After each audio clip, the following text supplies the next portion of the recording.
সবাইকে class number 17তে welcome করছি। আজকে আমরা ডায়রিয়া সম্পর্কে বিস্তারিত জানার চেষ্টা করব। বরাবরের মতোই সেই একই কথা, যারা চ্যানেলটি সাবস্ক্রাইব করেননি অবশ্যই সাবস্ক্রাইব করে দেবেন এবং আমাকে সাপোর্ট করবেন। সো আমরা টপিকে চলে যাই। প্রথমে আমরা দেখব what do you mean by diarrhoea বা ডেফিনেশন অফ ডায়রিয়া। ডায়রিয়া কি দেখেন, diarrhoea is the number of bowel movement with stools more than normal.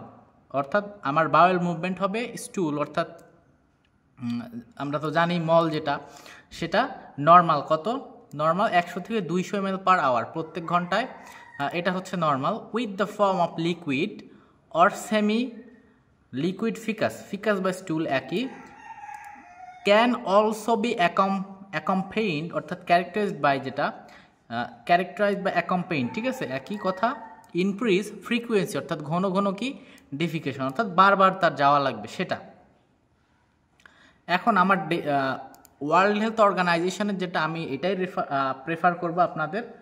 দেখেন বলা আছে কি, according to WHO diarrhoea is A watery bowel movement, এটা হচ্ছে watery bowel movement and more than 3 times a day, অর্থাৎ 24 ঘন্টায় যদি কেউ 3 বারের বেশি বাউল মুভমেন্ট করে বা ডেফিকেশন করে সেইটাকে আমরা ডায়রিয়া হিসেবে চিহ্নিত করব। এইটা বেস্ট ডেফিনিশন হবে আপনাদের জন্য, এবং সাথে যে কোনো আরেকটা পড়বেন, হয় উপরেরটা আর না হলে যে এখন পড়াইতেছি এটা। দেখেন কি বলে, acute diarrhoea is a sudden diarrhoea, হঠাৎ diarrhoea, short duration, within a few hours, 7 days until 14 days, chronic diarrhoea last more than 3 weeks। তাহলে আমরা দেখলাম ডেফিনেশনটা যে অ্যাকিউটটা কি 7 থেকে 14 দিন, এবং ক্রনিক যেটা সেটা 3 সপ্তাহর বেশি সময় পর্যন্ত লাস্টিং করবে। আরেকটা ডেফিনেশন দেখি ডায়রিয়ার। Diarrhoea is defined as the passage of 3 or more loose or liquid stools per day, সেই একই কথা, দিনে 3 বারের বেশি যেটা, or more frequent passage than normal for individual, অর্থাৎ নর্মালের চেয়ে বেশি আমার স্টুল ডিফিকেশনটা হচ্ছে। এখন দেখেন, it is usually symptom of an infection in the intestinal tract. এটা কেন হচ্ছে, কিসের সিমটম, ইন্টেস্টাইনাল ট্র্যাক্টের infection, which can be caused by variety of bacterial, viral and parasitic organism. তাহলে আমরা দেখলাম কি এটা ডায়রিয়াটা কজ করতে পারে ব্যাকটেরিয়া, ভাইরাস এবং প্যারাসাইট, ঠিক আছে। সো এই হচ্ছে চলে গেল আমার ডায়রিয়ার ডেফিনেশন। এখন আমরা দেখব কজ, যে ইটিওলজি এবং কজ একই জিনিস। কেন হচ্ছে আমার ডায়রিয়া হওয়ার কারণটা কি, ঠিক আছে। প্রথমে দেখেন ব্যাকটেরিয়াল ইনফেকশন, ব্যাকটেরিয়া যদি ইনফেকশন করে সেক্ষেত্রে হয়। তারপরে দেখেন infection by toxin and other organism, ঠিক আছে, এখানে অর্গাজমস বলছে, ঠিক আছে। তো অর্গাজমস একই। আর টক্সিন অর্থাৎ এমন ধরনের খাবার খাইলাম, মনে করেন মেয়াদ উত্তীর্ণ একটা কিছু খেয়ে ফেললাম, ডায়রিয়া হতে পারে, সেটা বিষক্রিয়া, বিষ জাতীয় হয়ে গেল, কম্পোজিশনটা নষ্ট হয়ে গেল, সেই ধরনের সাবস্ট্যান্স বা ফুড, এরকম টাইপের আর কি। সার্টেন মেডিকেশন, কিছু নির্দিষ্ট ড্রাগ আছে যেগুলা নেয়ার ফলেও কিন্তু ডায়রিয়া হতে পারে।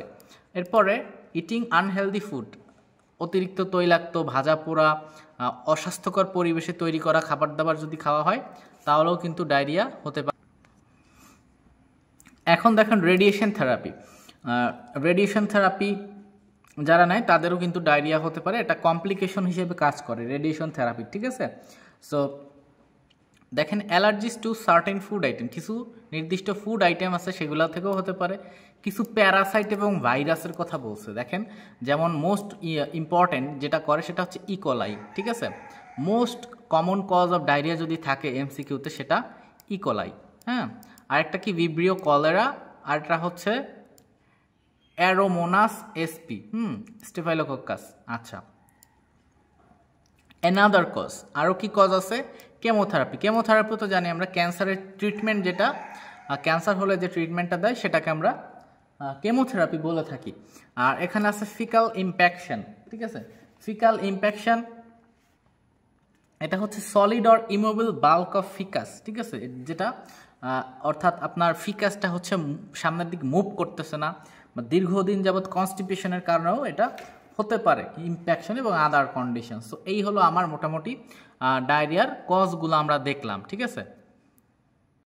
এখন আসেন ক্লিনিক্যাল ম্যানিফেস্টেশনস অফ ডায়রিয়া বা clinical feature of diarrhoea, sign symptom of diarrhoea, সব কথাগুলো একই এবং এটা আপনাদের মোস্ট ইম্পর্ট্যান্ট কোয়েশ্চেন।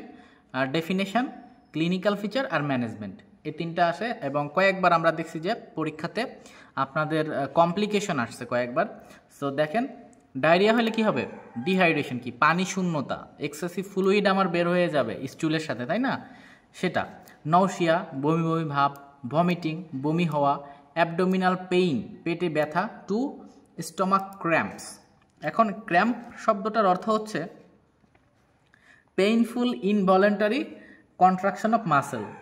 এটা ওই যে বলে না যে স্টমাক ক্র্যাম্পস, বলে যে পেটে মোচড় দিচ্ছে, আমি সোজা বাংলায় বলে দিলাম আপনাদের। এটা হচ্ছে যখন মাসেলটা কন্ট্রাকশন করে, আমার কন্ট্রোলে নাই, তাহলে সেটা হচ্ছে কি, ক্র্যাম্প মানে কি বললাম, painful involuntary contraction of muscle, ঠিক আছে। ক্র্যাম্প বলতে আমরা কি বুঝি, পেইনফুল ইনভলেন্টারি অর্থাৎ অনিচ্ছাকৃত কন্ট্রাকশন, সংকোচন প্রসারণ কিসের, of muscle.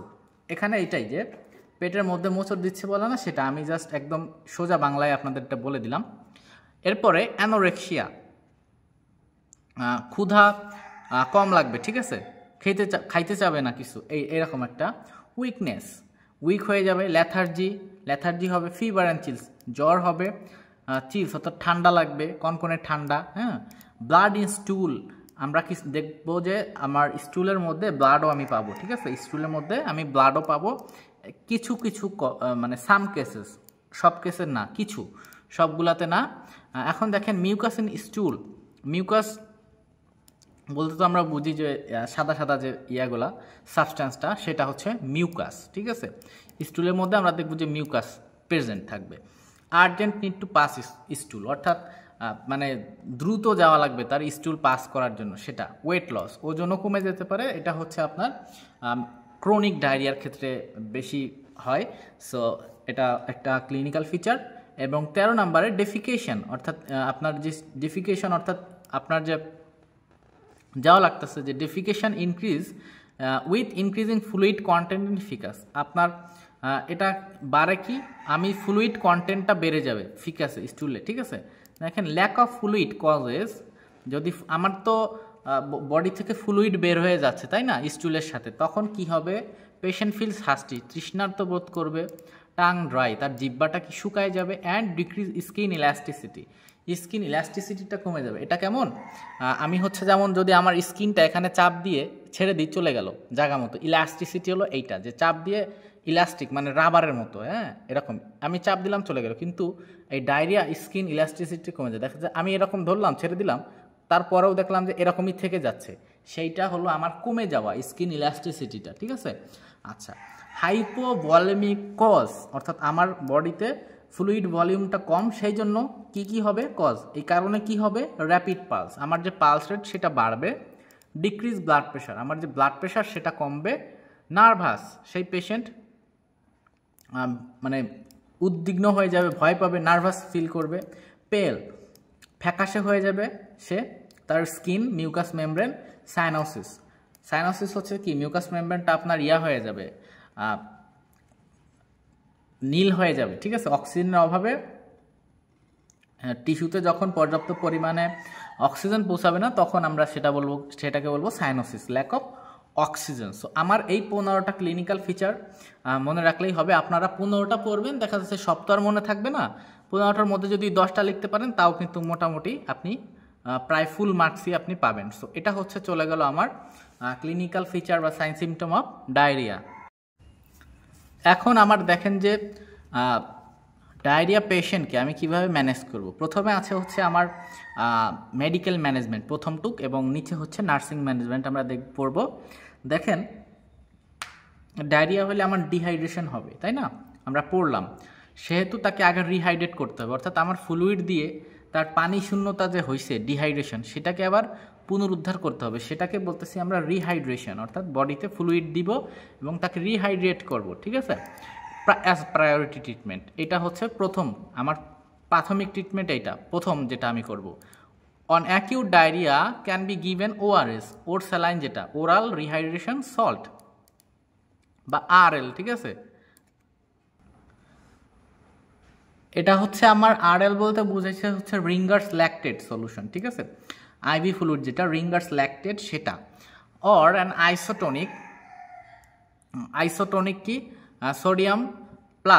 Sodium chloride plus 1 ampoule of 7.5% কি সোডিয়াম বাইকার্বনেট যেটা 50 ml, এটা দেব। Identify the causes of diarrhoea, আমার কারণটা খুঁজে বের করতে হবে। সিমটোমেটিক থেরাপি, পেশেন্টের যে সিমটম আছে আমি সেই অনুযায়ী থেরাপি দেব। যেমন সিমটোমেটিক থেরাপির মধ্যে ইন্টেস্টাইনাল মর্টিলিটি, এটা কারণটা কি, আপনার ডায়রিয়া হওয়ার কারণ কি, ইন্টেস্টাইনটা বারবার মুভ করতেছে, অর্থাৎ আপনার পেরিস্টালটিক মুভমেন্ট, যেটা পেরিস্টালটিক মুভমেন্টের সাহায্যে আমার ইন্টেস্টাইনের যে কন্টেন্ট আছে অর্থাৎ ফিকাস আছে সেটা আস্তে আস্তে সামনের দিকে আমার অ্যানাসের দিকে আগায়, পেরিস্টালটিক মুভমেন্টটা বেড়ে যাবে, কারণ এর জন্যই ডায়রিয়া হচ্ছে। তাহলে আমার ওই পেরিস্টালটিক মুভমেন্টটা যাতে কমে যায় সেই জন্য আমার মেডিসিন দেওয়া লাগবে।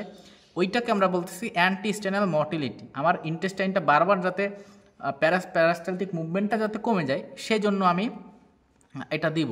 2 নম্বরে বলতেছে অ্যান্ড সিক্রেশন, এবং সিক্রেশনটাও বেশি হচ্ছে ইন্টেস্টাইন থেকে, সেজন্য এখানে অ্যান্টি ইন্টেস্টাইনাল ওটা যাতে পেরিস্টালটিক মুভমেন্টটা যাতে কমে সেক্ষেত্রে কি দেব আমরা, লোপেরামাইড, ঠিক আছে, লোপেরামাইড আর হচ্ছে ইমোডিয়াম, এই যে এইটা বেশি ইউজ করা হয়, ঠিক আছে। আর অ্যান্টি অ্যামেটিক অর্থাৎ বমি হলে দেখেন